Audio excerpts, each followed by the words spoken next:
Welcome to the Calder Farmstead, your place for news, analysis, and shenanigans from the American Hockey League. Face-off won by the Condors. Jones, top, another point fence into the slot. A shot is gone! Josh Perry, and double. Overtime! Left point, long drive, save, Kinetic. What a stop by Matisse with the left pad! Oh, there was a scramble in front of the net. Denied was Backshinger by a miraculous piece of net binding by Matisse Kinetic. Nylander from the red line sends it in. Hofer into his net. He stops it. Hofer looking. Hofer firing toward the empty net. He scores! Are you kidding me? Joel Hofer, a goalie goal in the Calder Cup playoffs. And now, with 9 minutes gone in overtime, the Bears breaking out. Right side with Fair. Brooks Light cutting to the net. Fair and let's go! He scored! He scored! It's over!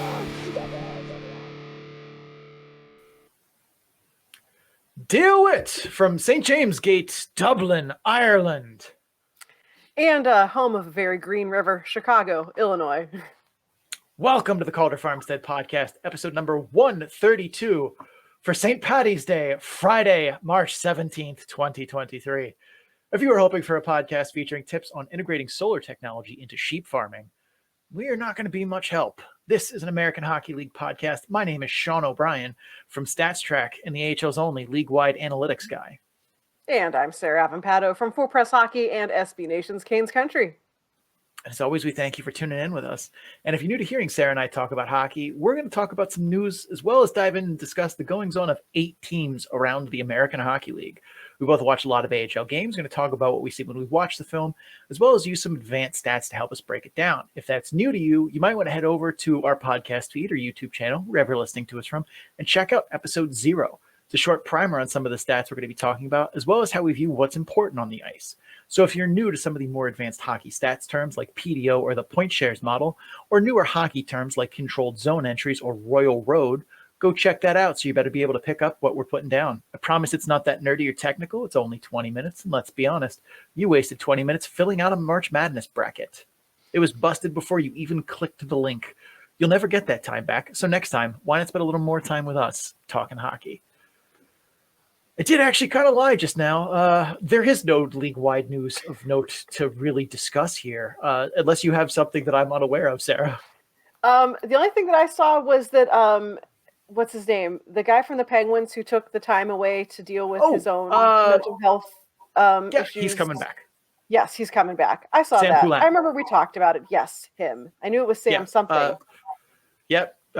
We talked about it very, very briefly because there wasn't much more to discuss other than he was going into like the player assistance thing or stepping away from hockey to kind of regather. I don't remember which one specifically, but that like he was struggling with mental health and decided to step away for a bit, and now he's back. And we didn't speculate on what it could be or anything because that's being a dickhead, especially to the people who do that, which shame on them. But no, it's glad that he's rejoining the team. The Wilkes-Barre Scranton Penguins certainly need any piece that they can get at this point, especially as I was proven wrong earlier when I said that Alex Nylander was really unlikely to be called up because he'd have to go through waivers.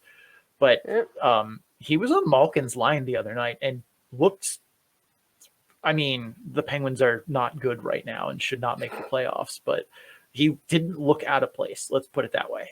So, good for Sam Poulin for taking time away to get himself right. Good for Nylander for proving me wrong that the Penguins would call him up and risk losing him on waivers potentially. But let's dive right in, Sarah. Let's start, as we always do, Atlantic to Pacific, east to west. We're going to talk about the Providence Bruins, and they've been one of the best teams in the AHL's Eastern Conference all this season. And in fact, they're very close to catching the Toronto Marlies, sitting just 3 points behind them in the standings. Is there anything the Bruins need to worry about as we head into that final stretch of the season? So I do think that the Bruins are a team that needs to kind of look over their shoulder a little bit. They have been neck and neck with Hershey basically all year. The Bruins are starting to pull away a little bit from Hershey. Right now they're sitting at 80 points. Hershey was at 77. So, they're starting to get a little bit of a gap there, but one hot streak from Hershey can change the way that looks. Both teams have won 5 out of their last 10. Providence has won 3 in a row, so they're at least on a hot streak right now. They have played Hershey 3 times since the beginning of this month. They have won each time. So that is huge for them in terms of helping build that separation between them.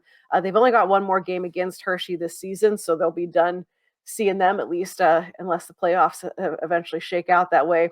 The rest of this month, they're playing Springfield, Charlotte, the Penguins, Hartford. So, not a whole lot of teams that you're going to be like, this is going to be a huge challenge for them. Providence has been strong generally all season long. They haven't clinched yet, but something wild would have to happen for them to not get that first round bye in that playoff structure. As things stand right now, I think they'd be playing the winner of Charlotte and Bridgeport. So congratulations, Charlotte. I'm going to go ahead and guess how that one shakes out. But Providence in general, goaltending has been the story for them all season, and that's still true right now. Brandon Bussey has just been fantastic. He's top 10 in goals against average. He's second in the league in terms of save percentage with a .925 save percentage. All this from a guy that I don't know that any of us, had we talked about Brandon Bussey in like episode 1 of the season, I don't know that either of us would have been like, yeah, this guy, he's going to be second in save percentage. Like, I don't know. I wouldn't have called it, at least. I don't know about you. And it's good that Bussey in particular has been this strong because Providence in general allows a ton of shots. They average 31.45 against per game. The difference between them and someone like the Gulls, who's averaging 32.69, not nice, against, or Grand Rapids, which is 31.25 against, is the Providence also takes a lot of shots. So they're averaging about 30.45 shots per game.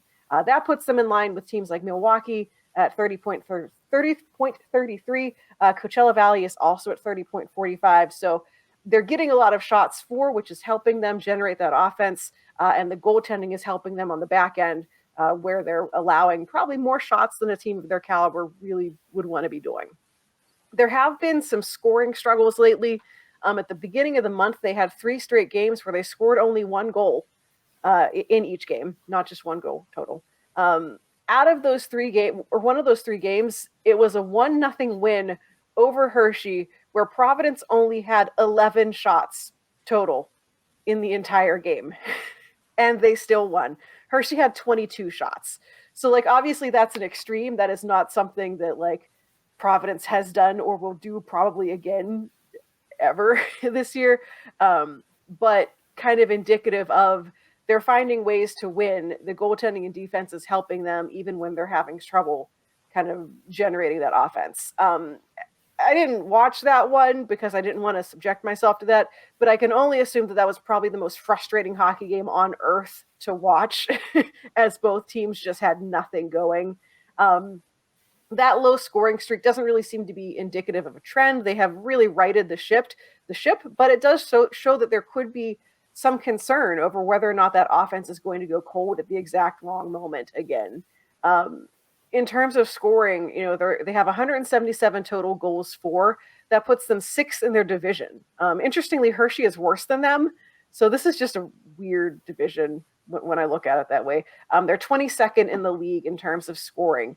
So if at any point scoring dries up and or goaltending takes a nosedive in the playoffs, that could be bad for Providence. Fortunately, everything has been running smoothly for them. In terms of their rolling estimated PDO, if you look at the chart, they took a real nosedive at the beginning of March, which is exactly when they started having all of these scoring problems. But things seem to be course correcting right now. Their last 4 games, they have scored 3 or more goals each time. So it seems like a temporary blip. But if you're going to look at anything to be concerned about, it is the fact that for a significant stretch of games, they seem to have forgotten how to do offense. Yeah, their rolling PDO graph right now is doing some things. Yeah. They're rebounding, but they are rebounding from quite the low point there. But they've had, before this dip, they had 4 weeks out of the entire season where their rolling 2 week was below 100. This was due. This was inevitably going to happen. Right. but it's going to go back up because only Wilkes-Barre Scranton can stay in this hole forever, apparently. Like, even San Diego has gotten, goofy bumps. So puck luck. One of the fun things about tracking this is you can see just like when you see something like this where Providence hits that low, it's like, well, this is going to go back up. Nobody stays here. Right. No, it's a weird chart. All right. I think we could talk more about Providence, but I think that's a good place to leave it. We have 7 more teams we got to talk about. Sarah, where are we going next? We are heading to Charlotte. We're going to talk about the Checkers, where we have been highlighting Checkers players lately who have been in slumps the past couple of times we've talked about this team, some even as a way to kind of try to break them out of that slump. We're going to take a different approach this time around, though, and talk about one that's hot. That is Lucas Carlson. He's got 5 goals, 7 assists for 12 points in his last 9 games. He's in the 99th percentile for AHL defensemen, according to the model. So, Sean, what do you see from Lucas Carlson? I always find these to be the hardest breakdowns to do because I feel like people take away from them much stronger vibes than I intend to put out there. I think Carlson is a good defenseman, a very good one at the AHL level. Watching some of his game tape from the last 7 or so games, I can definitely see why he's not sticking in the NHL level, though. That being said, I still have a high opinion of him. It's just not 99th percentile in the AHL high. Like, if I had to ballpark where I would think Carlson falls based on talent level, I would still put him in a first pairing grade, but it would probably be like 85th percentile, 83rd percentile. Like, that's still really good. It still qualifies him as a first pairing defenseman, but like 99 percentile is awards, ballot guy. And I don't think Carlson is there, but he does have good hockey IQ. He finds a lot of instances where he finds the space as a trailer on a rush chance, where like it's a 2-on-2 or a 2-on-1 or something like that. And, the winger or the guy with the puck along the wall will pull up and he'll find this big, he'll find Lucas Carlson just kind of coming right into the picture, gets in the puck, he walks into the slot and takes a high danger shot. He's scored a lot on those. He's generated quality chances doing that a lot. It's a big part of his game, and it's a main reason why he's on the score sheet so often. He also jumps into the play and finds soft ice in dangerous areas often. We talk about all the time on the show that being a hallmark of a quality modern defenseman, jumping into the play in the offensive zone, finding ways to join the rush, to join the attack. That's how you get on the score sheet in 2023 as a defenseman in professional hockey. It's not point shots and big checks anymore. He's an accurate shooter, but his mechanics aren't great, and I think he leaves velocity on the table because of it, though. The goal he scored against the T-Birds in late February was off a dangle of Matt Kessel, where he just undresses Matt Kessel with a very simple deke. But then he risks an absolute muffin that just somehow beats Joe Hofer low glove side. Like, it was a goal that as soon as I saw it go in, I was just like, yeah, Hofer's ashamed of that one. That was not a good shot. But it was all like arms. He didn't put his weight into it. He didn't get much stick flex. He definitely didn't drop his hips into the shot. So it was straight just a flicking of the upper body to put that puck into motion. But he shoots a lot from distance, like way too much, which is definitely one of the reasons he hasn't stuck in the NHL. You can't throw away possession like that with low quality shots. It's working for Carlson at the AHL level, but I think a lot of that is good luck. He's shooting 10.1% on the season as a defenseman. And while he does generate high danger shots on a regular basis, 10.1% is still unsustainable given how many shots he fires from distance. And a lot of his primary assists are from goals on tip shots. And yes, shooting for tips is a skill, as is tipping shots. As a player, I've done both. But wow, is he getting good luck on those tips. Remember, the guys who are making the tips aren't facing the goalie. They're just trying to change the trajectory of the puck. And yes, if you're good enough at it, you can consistently put a tipped shot into a space, upper glove or something like that. But you don't know the goalie's not there because you can't see him.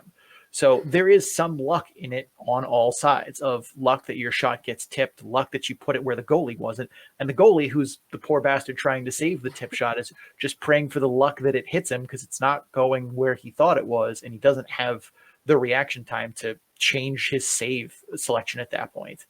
But on quite a few of them that I've seen that he's gotten tips, I'm not sure he was shooting for a tip as opposed to just trying to shoot, and put the puck in and it got tipped. Seeing that intention on film is difficult to judge, but there were definitely one or two where I'm like, he didn't try and shoot for a tip there. He definitely tried to shoot to score there and it got tipped. And he's gotten a lot of those that have just gone his way. On the defensive side, Carlson's okay. He's not great in his own end. He's not a shutdown defender, but he's not a liability either. But I think there are 2 points that do need to be made, though. He cheats out of the zone for offense a lot. Like, anytime a play looks like it's about to leave the Checkers D zone, he's positioning himself to jump into that rush, like, immediately. And that has caused him to get burned and the Checkers to give up quality chances and goals when he misreads those plays. It's not terribly often that it happens, but it happens because he's trying to join the offense at basically every questionable play along the boards in his own end. If he's not on the puck and he's the offside defender, there's like a play at the hash marks or like kind of the top of the circle where it's a board battle, he is positioning himself to jump in and join the rush should that puck get out of the zone. And it's burned them a couple times. The other aspect that I do feel like we need to talk about is his work ethic. There are definitely times in which you can see his motor run low and him look actively disinterested in the play. Is it every shift or every game? No, it's definitely not. Like, I'm not trying to say he's, Patrick Kane playing defense levels of inactive, but it is mildly concerning when I watched about the last 7 or 8 games of his shifts, and I can see 3 or 4 moments across that time span of just, he's not caring right there. Like, he is just, whatever, let's just get out of here. And like, that's not great. It's not terrible because he's putting in points and, doing his job. But those are definitely moments where, as a more established veteran, a guy who's played in the NHL as recently as last season with Florida, like, you don't want some of your younger guys seeing those moments and being like, oh, it's okay to kind of do that. Like, is that over extrapolating from my end? Probably a little bit, but still, those are moments you don't need to be seeing from guys like that. In summary, I like Carlson a fair amount, and he's having a very good season. But his eye test does not line up perfectly with the model, and I think that's important to point out because the model doesn't measure all of the things, that NHL models do. He plays a good game, but he's gotten some good puck luck this season in the AHL. If he wants to sustain this level of success, I think some adjustments need to be made. I definitely think he needs to shoot less from the point. All right. So real quick before we move on, Charlotte is 100% to make the playoffs in the model. The whole money puck style graph is still in the works, showing each team's chances to win each playoff round and the Calder Cup. But while we're waiting for that fancy graphic, give us your thoughts on a Charlotte playoff run.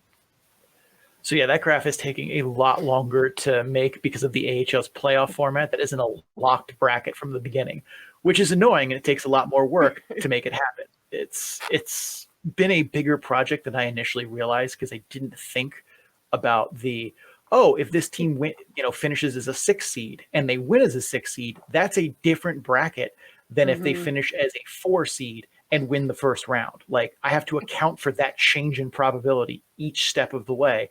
And that screws up, that means a lot more steps. But as for Charlotte making a deep run, I'm uneasy about it. They papered down Dalpe and Lyon, which is crucial because without the two of them, this is an academic exercise, basically. But I don't think they have the firepower to go toe-to-toe with a lot of other teams in the division. Can they win a series against Providence or Hershey or Springfield? Yeah, they can. Like, it's possible. I'm not saying there's no way. But I think they'd be reasonably sized underdogs in those series, and for good reason. Hershey and Providence at playoff strength are more talented at the top, and I think their depth is at least comparable to Charlotte. If in Hershey's case, I think it's probably better. But Providence and Springfield both also have a clear-cut edge in goaltending, even if Alex Lyon is the goalie. Like, I'm taking Brandon Bussey over Alex Lyon. I'm taking Joel Hofer over Alex Lyon. Like, Charlotte could emerge out of the Atlantic Division in the playoffs. It's possible, but I would think it's very unlikely. All right. I think that's a good place to leave it for the Charlotte Checkers. Let's move on and talk about the Utica Comets. It feels like it's been a while since we've talked about Utica. Yeah. So no one in this division can touch Toronto. It's pretty much a given at this point. They're going to win the division title, kind of like Utica last year, where it's like the last 2 weeks of the season is like Utica won the title. We already know they won the division. For the North Division, though, it's going to come down to a fight over that 2nd and 3rd seed, and that's between Syracuse and Utica right now. Utica has a 40.8% chance of finishing 3rd in the division, behind Syracuse. Do you think that's where they wind up, Sarah? So yeah, no one is reaching the Marlies. I feel like every Marley would have to get called up, and then they're playing like ECHL guys, and even then, who knows? The gap between number 1 Toronto and the rest of the North Division, like, absolutely blows my mind every time we look at anything in this division. Toronto right now sitting at 83 points. Utica, number 2, 66 points. That is. I'm bad at simple addition subtraction, but that is a significant gap between the two of them. In addition, nearly every team in this division has been on a roll recently. Aside from Laval and Cleveland, every team has won 5 or more of their last 10 games. And if we want to be nice to Laval and Cleveland and throw them a bone, they've each won 4 games and then gotten points in a 5th. So yeah, that's not nothing. Utica is 6-3-1 in their last 10. They're on a 2-game losing streak right now. Obviously, they're not going to take over Toronto. So they want to focus on staying ahead of Syracuse, which the model says they won't. Utica obviously probably would prefer that they did. Syracuse right now has 64 points, and they've got 2 games in hand over Utica. The schedule coming up for Utica, they play Laval, they play Rochester, they play Syracuse. They play Syracuse 5 times before the end of the season. So in some respects, their fate is kind of, in their hands. If they win those 5 games against Syracuse, that's real great for them. If they lose them, hello, 3rd seed or beyond. In terms of looking at who on the ice is standing out for Utica, I have liked seeing Graham Clark kind of pop off this season. He's, the model has him as a first line forward, 88th percentile of players. He's been outstanding. He's a 3rd round pick. He's already essentially doubled up on his points from last season. He had 24 points in 52 games played last year. This year right now, 47 points in 55 games. I don't know that he's a player that people expected to sort of pop off this season, but I think I think he's been a big driver for Utica. He leads the team in points, goals, assists, and just is having a real excellent season. But overall, like, Utica feels in many ways just kind of average. When you look at the stats on them, there's not a ton that stands out, either good or bad. They're getting the job done, except for special teams. Those aren't good. The net power play is 29th in the league. Net penalty kill is 25th. Compare that with Syracuse. They're 20th in the power play, 14th in the PK. Not amazing, not top of the league, but they're still getting it done at a rate that Utica isn't. Utica averages 2.26 even strength goals per game. Imagine if the special teams actually worked even a little bit better, what this team could look like. They wouldn't maybe be having this, like, will they, won't they, down to the wire in terms of positioning with Syracuse. The special teams were just, I feel like when I clicked to that tab, I was like, wait, what? Because nothing else really jumped out at me as this person's all the way over here on this chart or, whatever. But those special teams are ugly right now. And I think that is something that, it's saying, like, you can't get through like, you're not going to succeed in the playoffs without at least one good special team. They've got 2 bad special teams. So I think that is an area for concern for them looking forward. I think the biggest thing of why their power play hasn't been working is, I have to look this up to get the exact number here, but this guy named Alexander Holtz has played 10 games in Utica. Yeah, that's probably why the power play has not been as great this year. Yeah, that would do it. Because no matter what happens, like, Utica as a team is not the same when he's in the lineup, because usually when you have a star player who comes out of the lineup at the AHL level, you can kind of at least try and fill what they do with either one person or with a group of guys who kind of fill the gap. no one in Utica even approaches what Alex Holtz can do when he shoots the puck. Like, Graham Clark is a good shooter. He is not Alexander Holtz by a mile. Right. And to speak to about people not expecting Graham Clark to be able to make this leap forward, count me in that group. Like, he is a dude who for the longest time felt like he had the raw tools to succeed, but he could not put them together and wield them well. Like, he would get stuck on the outside on rush chances. He wouldn't be able to drive play on the inside, and he would just like make careless plays and throw pucks away. And I'm glad, like, I'm happy that he's managed to, to produce and be better at that this year. But yeah, it was something where, like, it felt like if he was ever going to jump off the page, or if he was ever going to like develop further and become someone who got NHL looks, it would be something like this, where just one day he woke up, and I know it's not that. That's not the case. He probably spent the entire off season working on small things like that. So this is not a just, oh yeah, he just woke up one day and said, what if I were better? Like, a lot of work. That's not how it works. Like, he definitely worked hard to get to this point, but like, it was always going to be, not him learning to shoot better or skate better, whatever. It's learning how to utilize those tools more effectively. I think I think Utica's power play is going to tick up a bit here because they have a guy who can just rip pucks better than. I'm trying to think. Is there anyone in the AHL whose shot I would take over Holtz?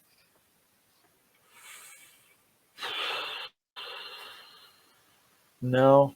I'm sure there's probably someone. Oh, okay. Well, no, like even Martin Ferk. Like, Martin Ferk has way better velocity, sure, but in terms of like release and able to like shoot off both feet and like do, I'm still taking Holtz. Like, pure velocity, obviously nobody beats Marty Ferk, but like I still think all of the parts that make a good shooter, Holtz checks way more boxes than Ferk does.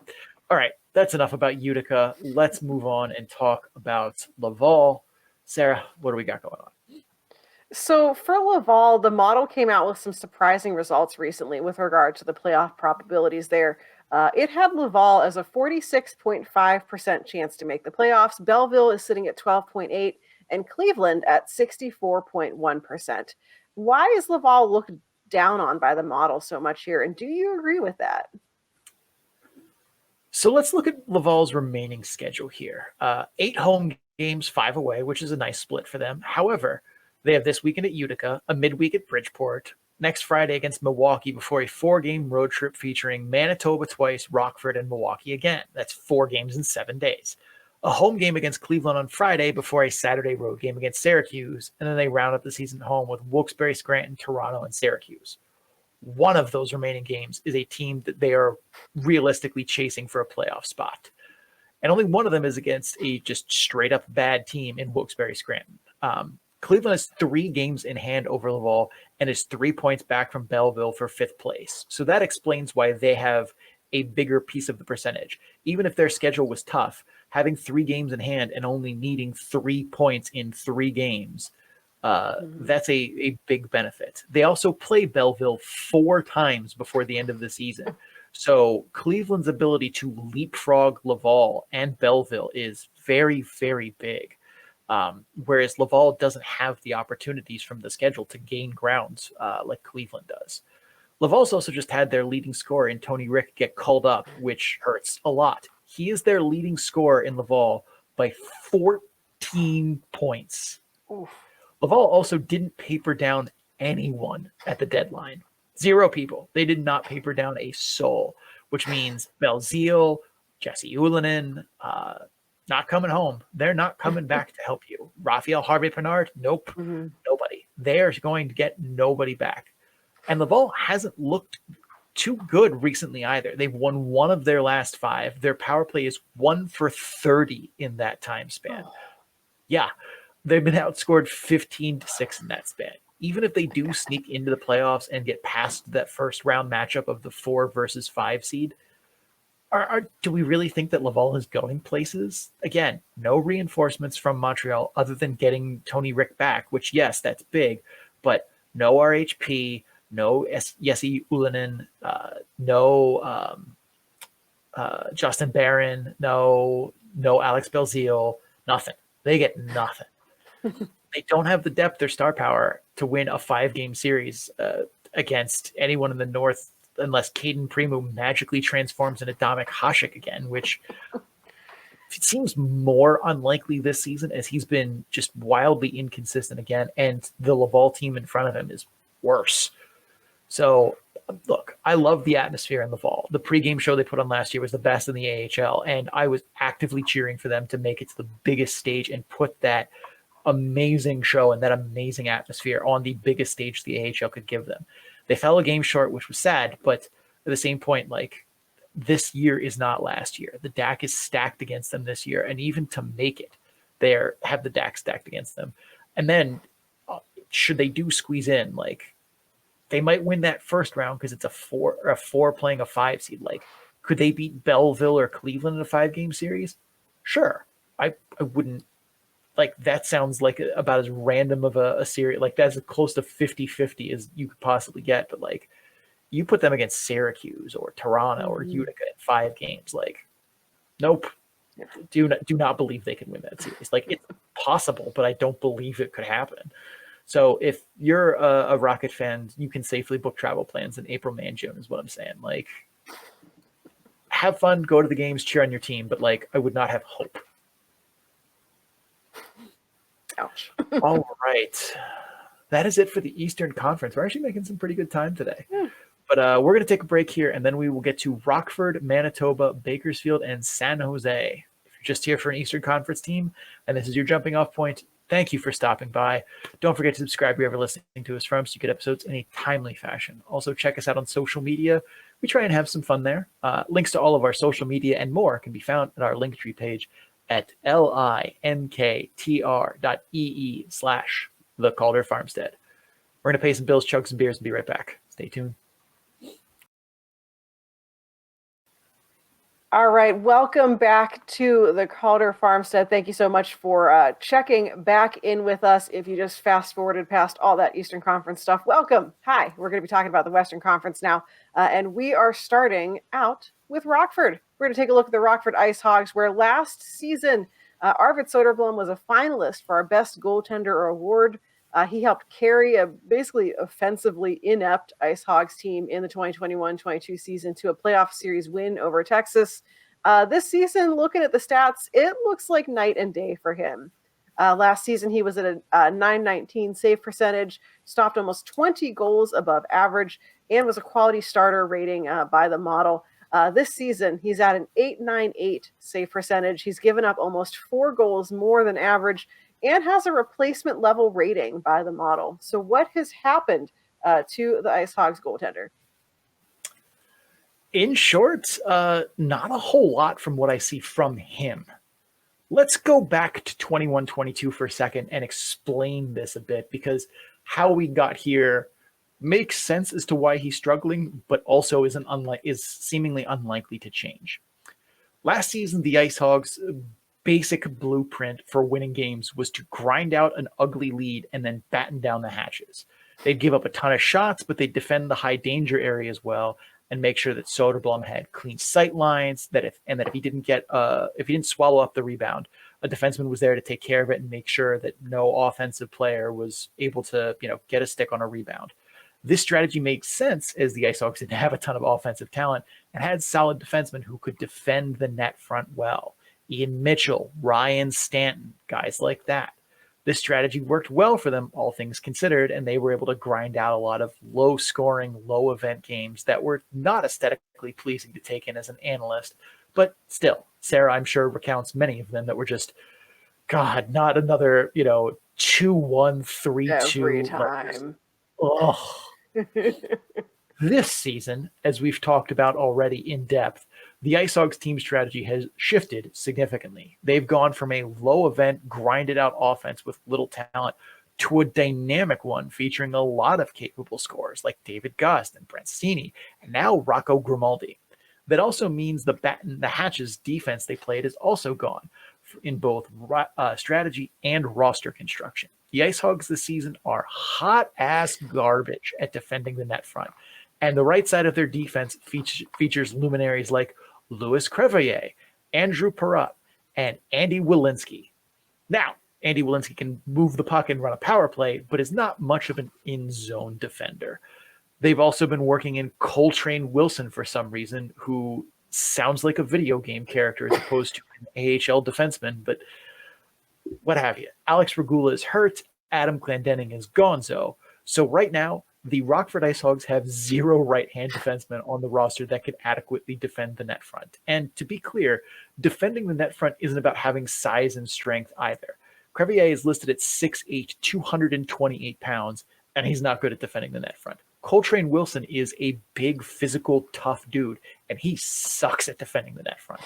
Defending the net front is about leverage, body position, and keeping track of where threats and passing lanes are all around you. Complete situational awareness, as Archer would say. If you watch the goals that are getting scored on Soderblom this season, not too many of them are anything you could even pin on him as doing wrong other than he didn't make the save. There are a lot of high-danger chances that were poorly defended. The goal Joel Lesperance scored on the power play against Grand Rapids the other day sums it up nicely, and I believe we have a picture here to add, just a screenshot, but still. This is Joel Esperance at the net front about a second before he scores. Does anyone see the problem here? If you're listening on the podcast, just picture a guy in a Grand Rapids jersey with 0 defenders within 5 feet of him just hanging out at the top of the crease. Also, Sarah, this is a diamond penalty kill structure, isn't it? It sure is. It looks Friends don't let friends play diamond bad. penalty kill for exactly this reason. Why have they done this? Why did they do this? This is so bad. And like, this isn't even the only instance of like, wow, that was a really poorly defended net front, or someone got lost in coverage. Like I watched the Marlies score one where they literally let a pass just go right across the crease. And there wasn't even like a defender there who missed it. There was nobody.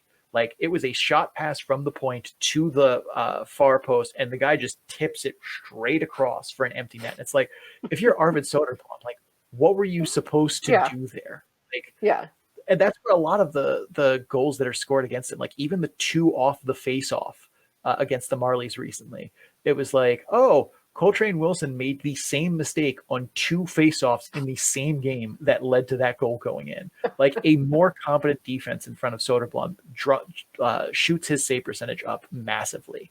Like it's like, yes, Soderblom, has had some problems this season, but like even on that Joel Lesperance goal, the announcers for Grand Rapids were like, wow, Joel Lesperance is really just standing in front of the net with no one around him. That's bad when the broadcasters for the other team realize your defensive ineptitude. Yeah. And yes, Soderblom was a finalist last year for best goalie, and deservedly so. And he won't be this year. And some of that is on him. Has his rebound control been a little shakier this season? Sure, a little bit. Has he maybe not been as sharp at times and let in some bad ones? I will absolutely concede, yes, he has.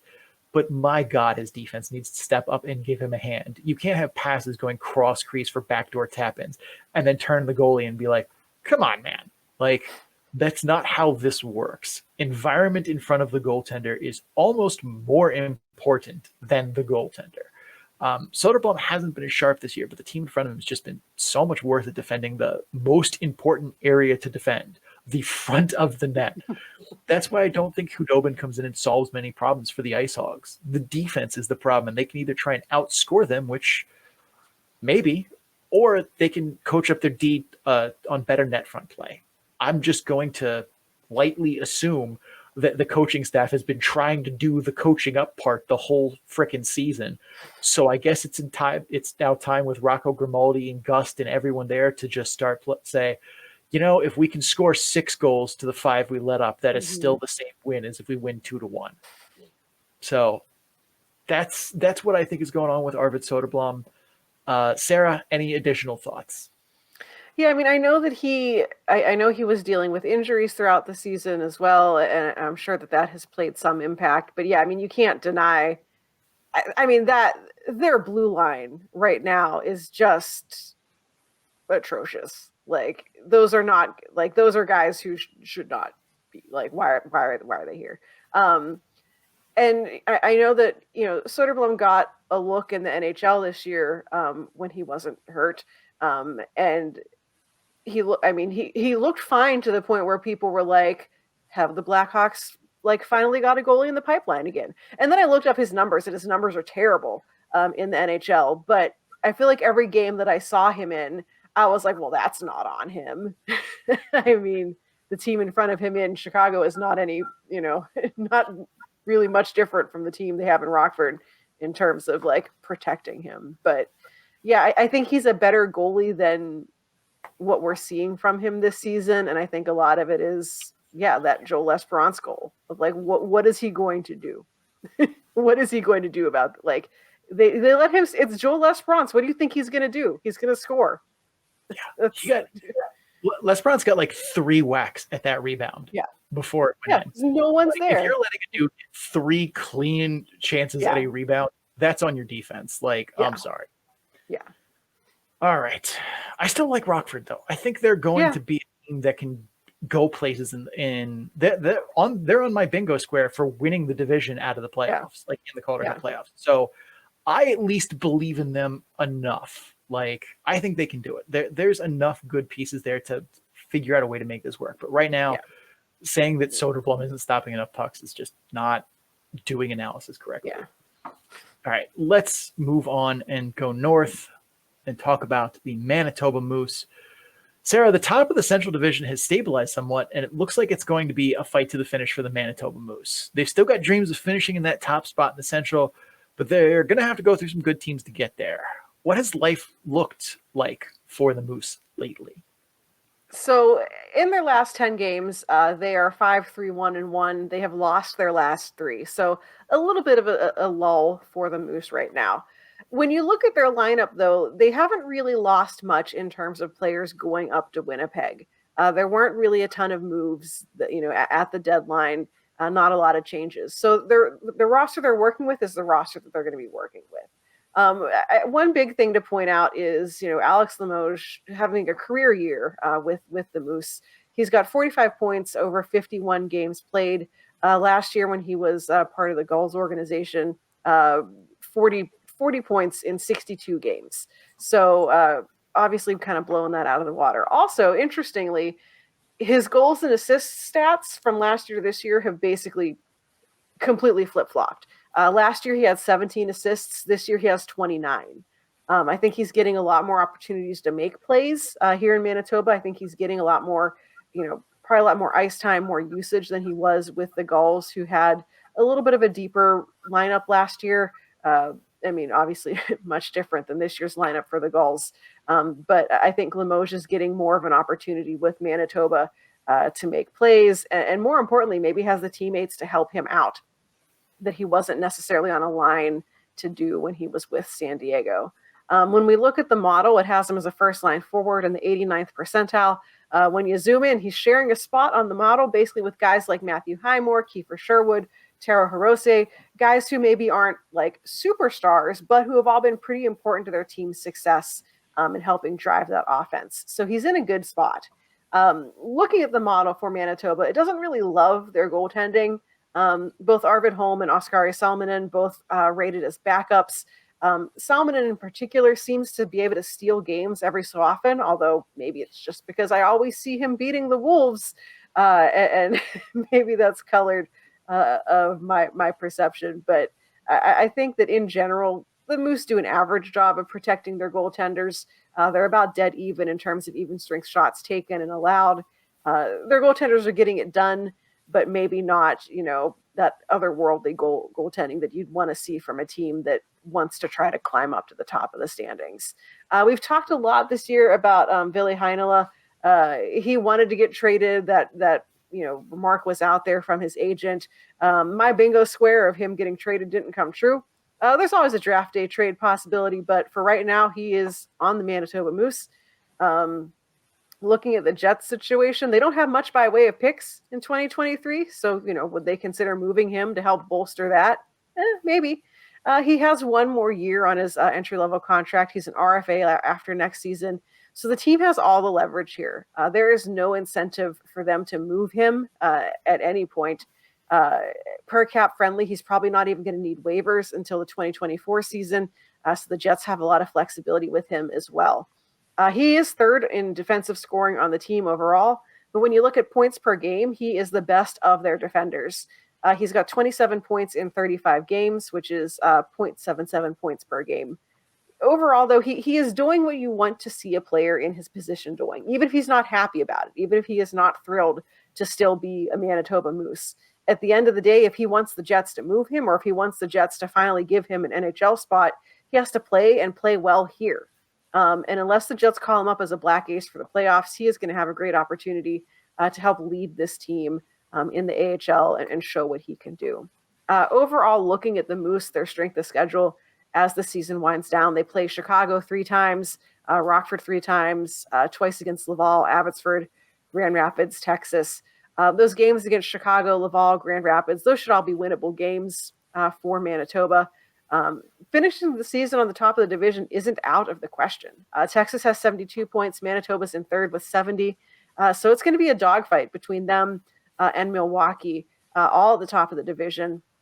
Manitoba's got about a 17% chance to win the division, but anything can happen, and it's going to be a fun race to watch as the Central winds down this year.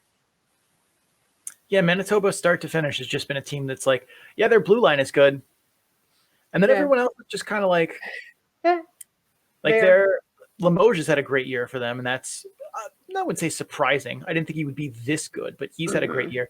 And then everyone else on that team is just like, yeah, that's a pretty, like average-ish, and maybe a little better, a little worse AHL kind of guy for that role. Like they don't have a lot of sex appeal besides Alex Limoges' hair. That is, it's beautiful. It's always been an unflashy kind of team. He's probably going to be a finalist for best hockey flow again this year. Like I haven't gone through and picked out candidates for the ballot quite yet.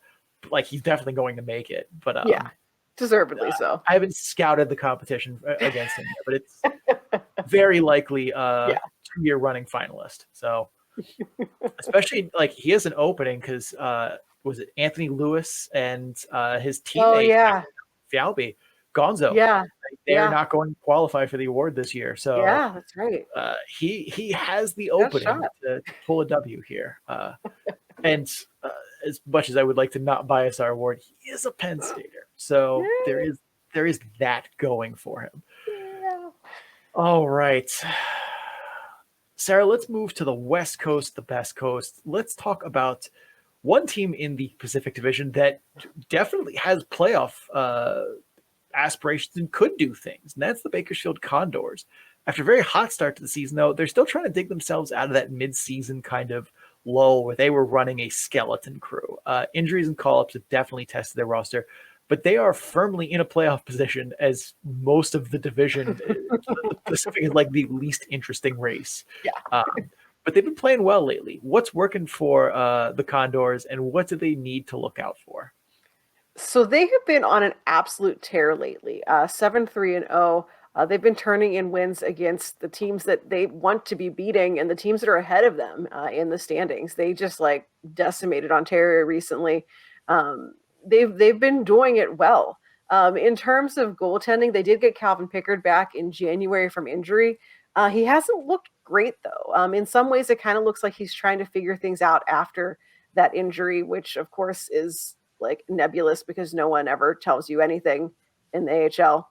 But he was hurt in some way. He's always been a fairly athletic goalie, so you also kind of have to wonder, is time catching up with him at this point? The speed and that like cleanliness of motion doesn't seem to be there in the same way that I'm used to seeing it from him. Olivier Rodrigue has been kind of shaky. In the game against Coachella Valley, for example, there was an odd man rush that he just completely misjudged. And he is not athletic enough of a goaltender to be able to make up for reading that play wrong. And so when you're making mistakes like that, you're not helping your team out. Would it have been great had they not allowed the odd man rush in the first place? Yeah, sure would have been. But it happened, and he had a 50-50 shot and picked the wrong one. Their roster in general has been more stable as Edmonton's situation has stabilized with all the injuries they've been dealing with. So that has been good for them. They did paper transaction down Devon Shore and Philip Broberg. So both of those guys are currently up in the NHL. but are eligible to return to Bakersfield for the playoffs if, say, perhaps, I don't know, the Oilers get eliminated early. They could send them back down and they'll be able to play for Bakersfield. They also acquired Cam Dineen, who we've talked about on the show before. I think will be a pretty good asset for them as well. They're currently on a 7-game homestand right now. The 7th game is actually probably just finished recently. Game 7's Friday. Today's Thursday. Game 7 would be tomorrow, Friday. Anyway, in 3 of those games in that homestand, they have scored more than 5 or more goals. In the 3 games where they didn't so far, 2 of those were losses: a 5-1 loss to Coachella Valley, a 4-0 loss to San Jose, and then 1 win, which is a pretty tight 2-1 win over Texas. So that offense is very inconsistent from Bakersfield. When it's good, it's good. When it's bad, they're getting trounced by teams like the Barracuda. The penalty kill has not been helping them lately. In that loss to the Barracuda, they allowed 2 power play goals on 6 attempts. Their own power play went 0 for 3. They had a 6-5 win over Texas, a totally wild game. Texas got 2 power plays, scored on 1 of them. The loss to Coachella Valley, they had 5 penalties. Coachella Valley scored on 1 of them. And also their power play again went 0 for 6 in that game. So penalty kill not helping. Power play also a little shaky. You get 6 chances. You think you should be able to score on 1 of them. They are averaging 4+ penalty kills per game. That is not helping them improve their position. If they're constantly killing penalties and they're not great at it, that is not going to help you score goals and win points. They do kind of need to keep one eye in the rearview mirror there, though. It is more than likely that Bakersfield is going to get into the playoffs. Right now, Bakersfield and Tucson have those last spots in the Pacific. Like we said, it takes a lot to not make the playoffs in the Pacific. Basically, everyone gets in. But Tucson and Arizona just said that they're keeping goaltender Ivan Prosvetov up in the NHL. That is going to tank Tucson because they kind of need him.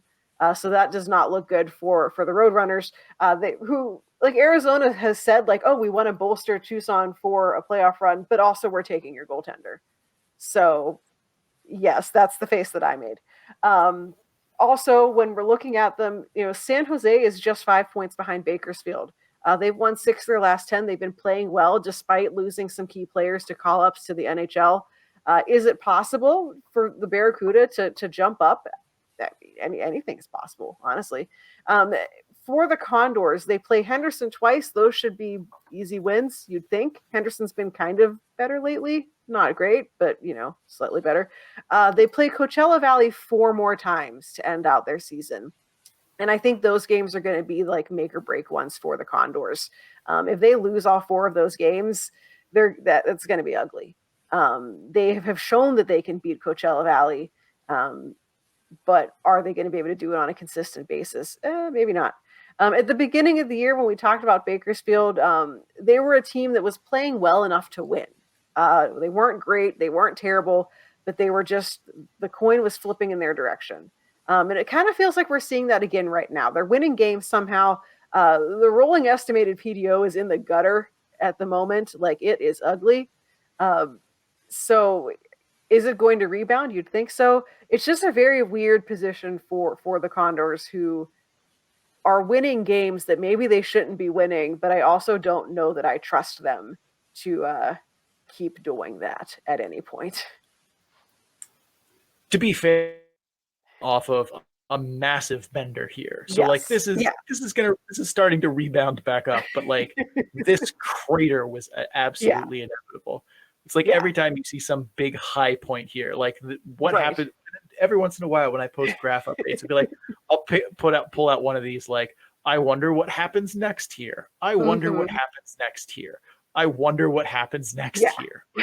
That was, I think Bakersfield might have even be one where it's yep, they're at 107 on February 14th. Yeah. I wonder what happens next. Yeah.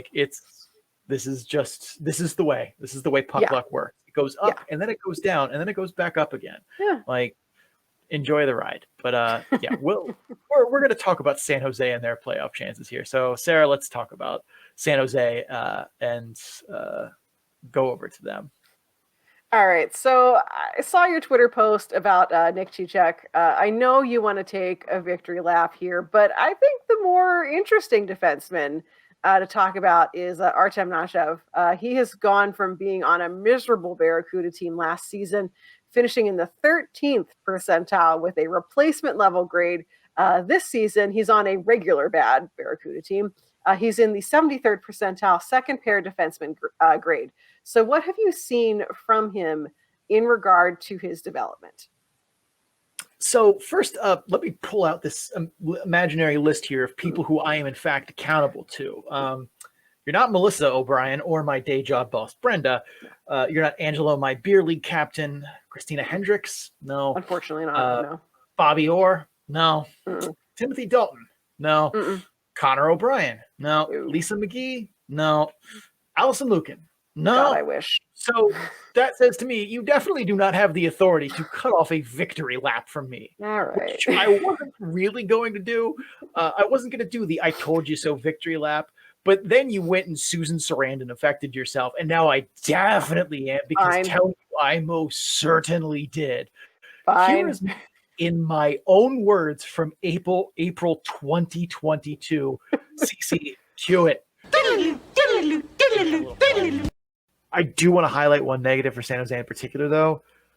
Nick Cicek can skate well, or Cicek can skate well. He has some good instincts in the offensive zone. He activates off puck into the rush a lot and is effective in doing so.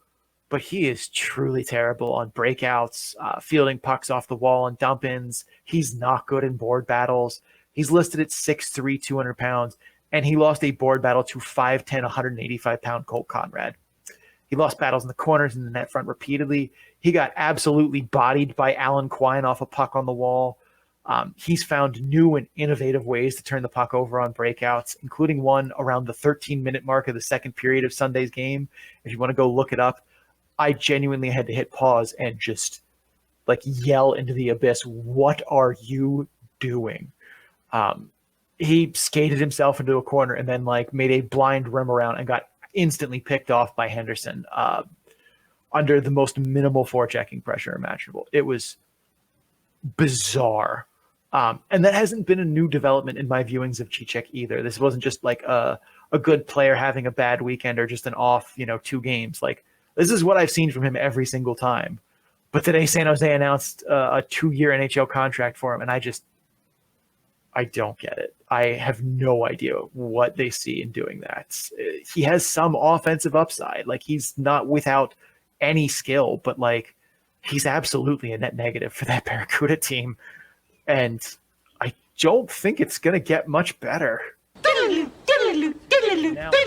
according to Money Puck, of NHL defensemen who've played at least 200 minutes, Nick Cicek is 215th out of 242 defensemen in expected goals percentage this season. He's 239th of 242 in actual goals percentage in the NHL this year. In 27 AHL games in this season, he's in the 0.3 percentile according to the model. 0.3. It's not even a number. To tell you he was not good. I tried. Okay, let's talk about Nashev, because he's making positive moves this season. Last season, I don't think was as bad for Artem Nashev as the numbers show, because the whole team was a gong show. Kind of like what San Diego has been this year, which I'm sure is just a coincidence. But Nashev's defense in zone was not good last season. He was getting fixated on puck carriers and wouldn't scan over his shoulder to see threats behind him. He would chase the play. He was overly aggressive defending rush chances to the point where he would just pivot and charge puck carriers in the neutral zone in moments that he had no business doing. That's improved a lot this year because those mistakes are very fixable and coachable. And I mean, any coaching staff, I'm not going to give a ton of credit to the Barracuda staff for fixing that, because you would have to be, a blind man to not be able to help him in those situations. And even still, I've seen movies where there are in fact some incredibly useful wise old blind men. So maybe even a blind staff could have helped him, but his offense has also grown. He's been valuable in transition this year and will jump into the rush early and often, which has helped San Jose generate offense this season, as they have been at times comically inept at neutral zone and in transition. He's aggressive in attacking space in the neutral zone and can beat forecheckers with his skating.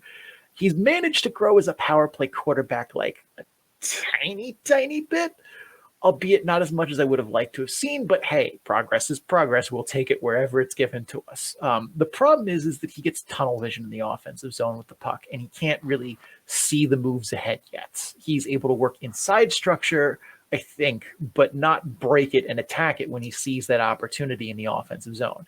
And we've talked about players having the freedom to kind of freelance when they can see a read that says, okay, don't go with the play, or as this is structured, do something else. And that can work out for teams who trust their players to have those good instincts. It can backfire in teams who trust those players when they shouldn't. Najib is in that third group that doesn't seem yet to have those instincts of when he should break from structure and attack. And that's something that takes time to grow. He's still young. There's still runway left, but he has a lot of transferable skills that we talked about in transition. He's gotten better at defending in his own end. He still has offensive abilities, but he needs to show that he can wield those good raw tools and those transferable skills a little more creatively and a little more effectively. That's what's going to get him to take the next step up, because it's like his defense needs to be passable. It's never going to be his calling card. He's not big enough. He doesn't have the strength or the raw tools to defend at a high level and be a shutdown defenseman. So if he's going to make it to the show, it's going to be about what he can do on offense and in the neutral zone. And while he's taking steps forward in all of those directions, getting his defense to be passable, being more aggressive in transition, finding more ways to create offense in the zone, it needs to go further before he's on the Sharks' radar for anything more than a, oh crap, we have 5 defensemen. Who's the closest to the building? All right, so victory lap completed. Last bit here before we head off to start bench ship. The model currently has the Barracuda as a 41.7% to make the playoffs. Do you think that they make it? And if so, what are the chances they actually go on a run? I'll say this right off the bat. It's absolutely silly that the Pacific allows 7 teams to make the playoffs. San Jose is 28th of 32 teams in the AHL in the standings. I want to repeat that because it bears repeating. They are 28th of 32 teams in the AHL in the standings. That should not be a playoff team. Look, is San Jose had a rough year and had some ups and downs? Yes. Like, their rolling PDO chart is literally a comedy of how absolutely insane and up and down it is. Like, we've showed it multiple times, but I don't feel like you grasp it until you every time. It's just, it's wild how much their puck luck has gone all over the place. Look at this. Oh my God. It's funny every time. 3 W's pasted together. That's what it is. Like, so yeah, they've had a rough season, but like the fact that the 28th place team, regardless of who it is, could make the playoffs in the AHL is stupid. 6th place in the Pacific right now is Bakersfield, who's 21st in the AHL and has a record that's at least close to breaking even. That should be the line. Like, 6 teams from the Pacific should make it. So that way, if you're going to include 22 teams, the 21st place team making it is fine. There's no way Hartford at 22 should miss the playoffs, while Tucson at 27 gets in. That's ridiculous. As for the Barracuda, I think 41.7% is probably around where I would have just off the top of my head ballparked it. I probably would have said a little less, but still, they have a rough, well, actually, now that I know that Tucson is not getting their goaltender back, I'd say actually that's maybe a little low, but they have a rough schedule the rest of the way with games against Texas, Colorado. They have a road trip left to Coachella Valley. What's interesting, though, is that they played Tucson on the last weekend of the season, and Tucson, those games are in Tucson. So last 2 games of the season, 71 and 72 in Tucson, and those very well could be for that last playoff spot. So at least with a little luck, we'll get some drama at the end of the season. Their chances of winning a round, if they make it, they'll play the 2nd seed, which is either going to be Coachella Valley or Calgary. And, well, I hope they get to see this. Like, for their sake, I hope it's Coachella Valley. No offense to Calgary. I don't know what downtown Calgary is like, and it'll be like April, so it shouldn't be freezing. But, like, I have to imagine that Coachella Valley is a more desirable destination in early spring than Calgary. Again, no offense, Calgary. I've never been to your city or Coachella Valley. I'm just strictly going on vibes here.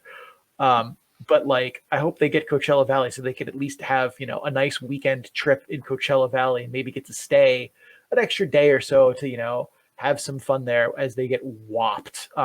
Because I cannot imagine a best of 3 and San Jose beating either of those teams.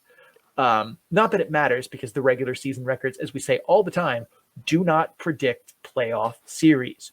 Stop doing it. But in the humor me department, Sarah, what would you guess in 11 games combined against Calgary and Coachella Valley? What is San Jose's record in those 11 games? I mean, they had to have won at least a couple. Like, they had to have. They are 0-11 in the regular season against Coachella. Well, Calgary. Barracuda, no. So yeah, like if you're going to make the playoffs over Tucson, it's just getting you a long weekend in either Calgary and Coachella Valley, really. Like, sure, you made it. That's great. Maybe you get a towel or like a free T-shirt as a season ticket holder for playoffs, but like you're not getting a home game because apparently we established last year that even though we're expanding the playoffs, we're not giving teams home games for the first round, or we're giving some of them, but not all. Dumb. So yeah, the San Jose, they might sneak in if they do get that last 2 games against Tucson for playoff spot. At least that will be fun because the rest of it won't be. Yeah, I mean, there's a great golf scene in Coachella Valley. Palm Springs is full of country clubs. They can head right from the rink the last day to like the links and just done. If I were the Barracuda or the Sharks organization, like if they play Coachella Valley in that first round, I would have like a team tea time booked for like the day after that game too. Just be ready. It's been a rough one. Like, you're a $1 billion organization. I think you can afford a tea time for 20 dudes. Yeah. All right, Sarah, are you ready for Start Bench Ship? I am ready. All right. Let's get right to it. First up, Start Bench Ship. The Patties jerseys that we've already seen from this season. I purposely chose not Chicago's because I know how bias works. But Sarah, Start Bench Ship, Colorado, San Diego, or Wilkes-Barre Scranton? Who you got? Oh man, this is really testing my grudge against word marks. I have to start the Penguins, even though it is objectively not an aesthetically pleasing jersey, because I just have such a grudge against the word mark. I'm gonna bench Colorado. I do like the plaid. That's kind of fun. San Diego's looks like a Christmas tree. Sorry.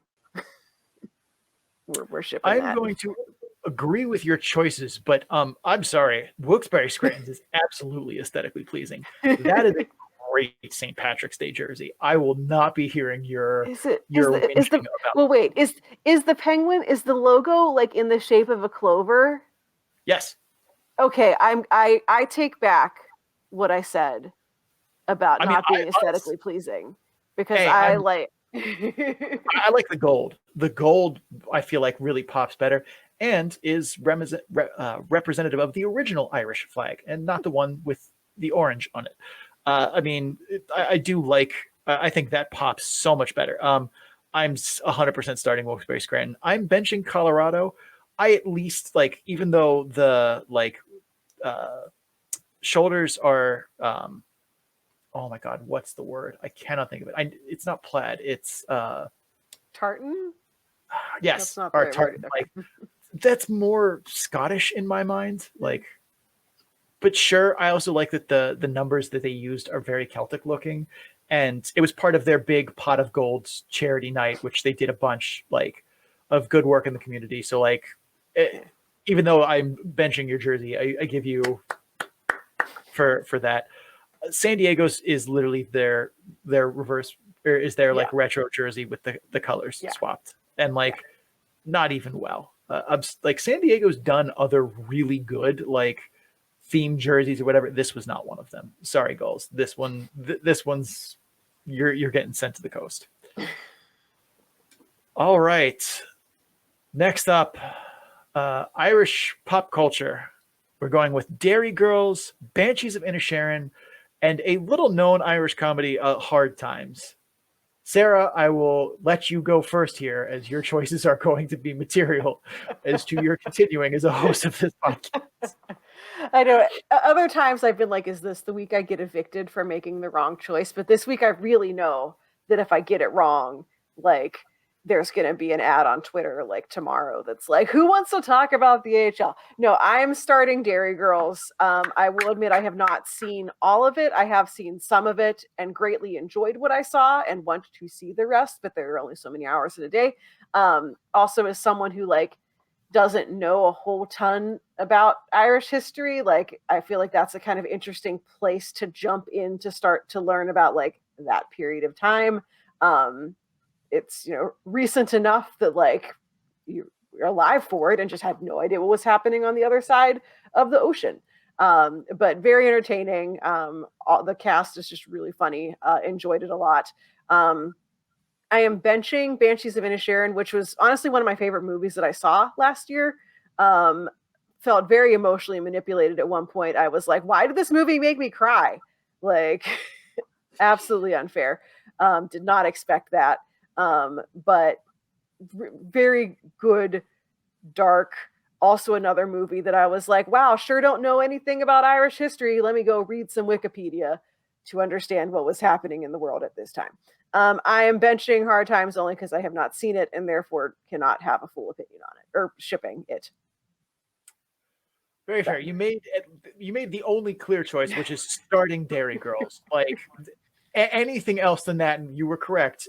I wouldn't even wait till you were done speaking before I would just starting Dairy Girls is the correct answer.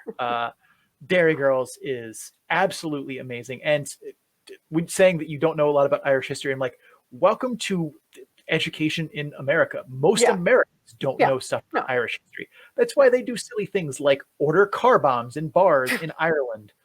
Not going to go well. Don't do that one. I know that one. Don't do it. Or black and tans. Don't do it. Half and half. I'm starting Dairy Girls. Obviously, I watch that show a lot. It is like now my just put something on in the background and unwind. And some of the episodes are short and they're hilarious.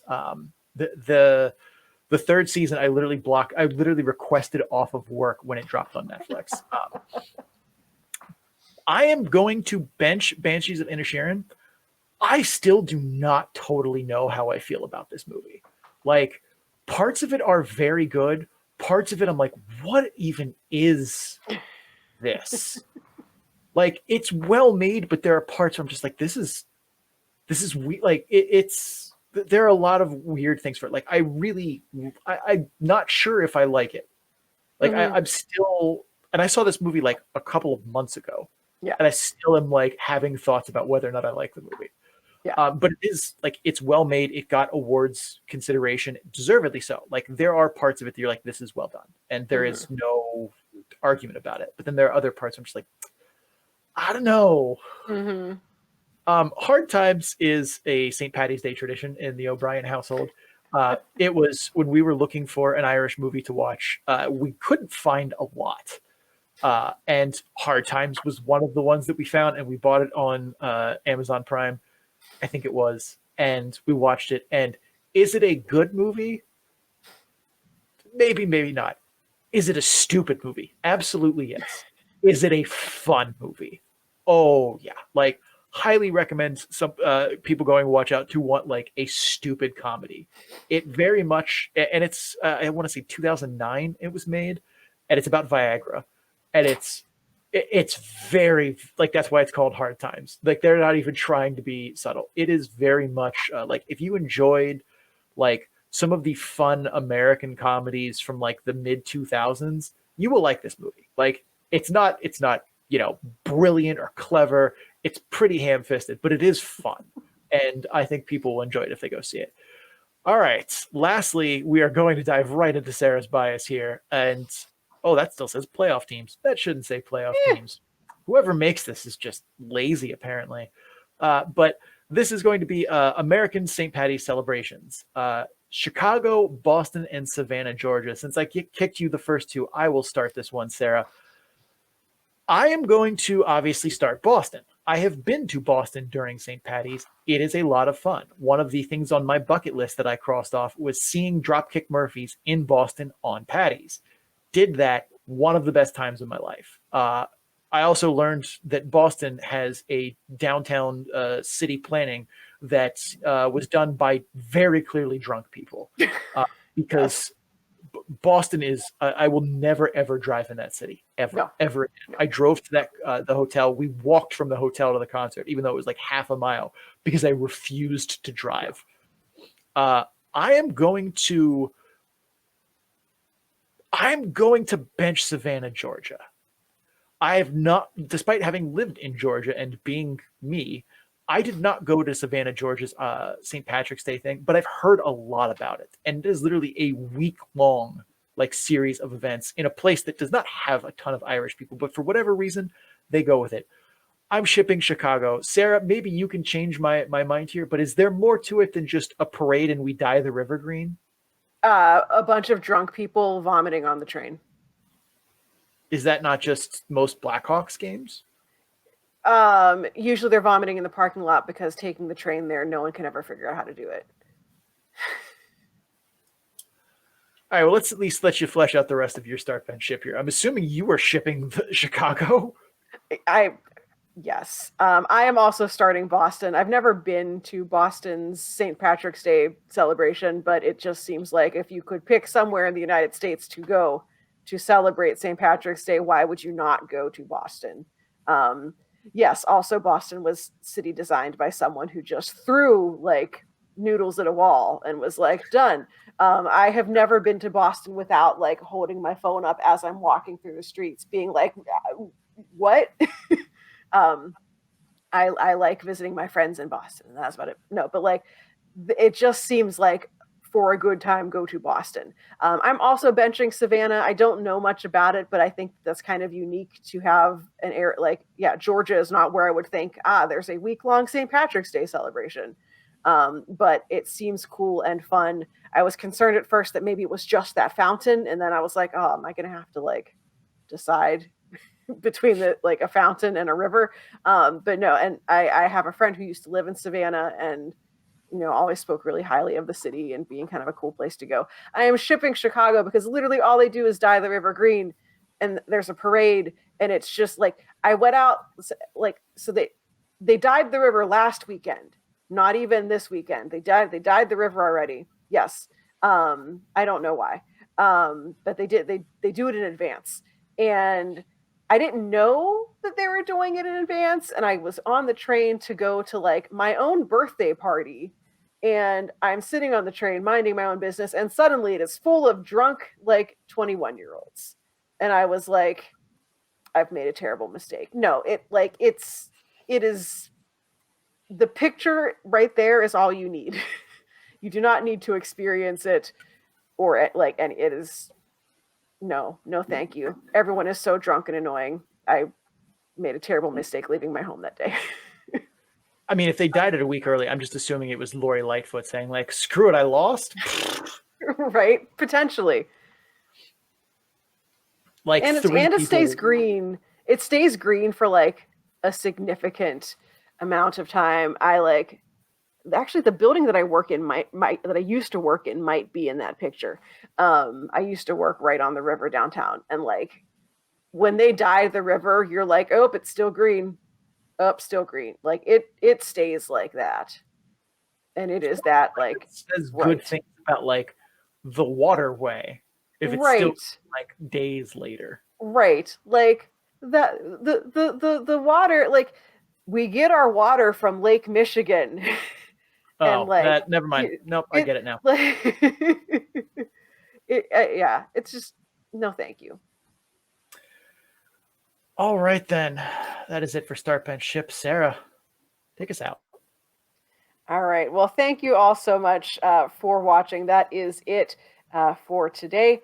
So I hope you had a great time. Today, the Calder Farmstead is a part of the Full Press Radio Network, where you can listen to this and several other great hockey, sports, and sports entertainment programs, all at www.fullpresscoverage.com. Just click the podcast drop-down menu in the top right portion of the website and enjoy. And if you are enjoying the Calder Farmstead, please make sure you subscribe so you get episodes in a timely fashion. Also, make sure don't mute yourself when you're supposed to be talking. And if you are listening on Apple, Spotify, or Amazon, please rate and review the podcast. Or if you're watching on YouTube, like the video and comment what you thought of the episode. Doing so helps others find the show, and your reviews help us improve it. You can also follow the show on social media at Calder Farmstead on Twitter and at The Calder Farmstead on Instagram and Facebook. Links to all of that and more can be found in our link tree, which is linktr.ee/The Calder Farmstead. Big thanks to Adrian Drake, who made our theme music. You can find him on social media at AD_dysfunction. That's AD_DYSFUNCTION. So we can make music for you too. Sarah, where can the people find you? So my name is Sarah Avampato. You can find me representing Full Press Hockey on Twitter at Right Said Sarah. It's WRITE Said Sarah with an H. You can check out my writing at Full Press Hockey, where I talk about the Ontario Reign, or at Canes Country, where I talk about the Chicago Wolves. Sean, where can people find you?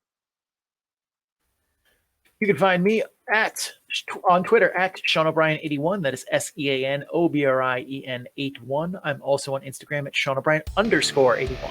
Sean O'Brien81 on Instagram is a different dude. I'm hoping you figure that out pretty quickly. You can find my stats work, all of the rolling PDO charts, the playoff predictor, eventually at some point the money puck graph.